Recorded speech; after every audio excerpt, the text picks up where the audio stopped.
I'm going to show you how to change an air filter on a 2021 to 2023 Jeep Grand Cherokee model. So this is your cabin filter. You need to change it as it gets dirty very quickly. So this is the glove box. You open it first. Then you press up here on this panel, and it's gonna come out further.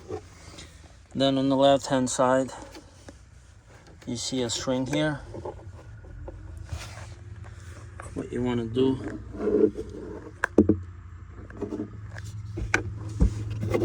is pull it back and it comes out. So then it just fully opens.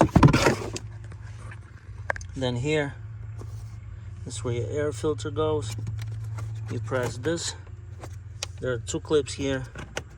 You just squeeze them and it comes out.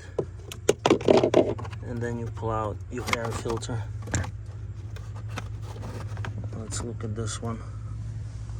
Oh boy. Yeah. Pretty bad. So that's it, guys. Hope this was helpful.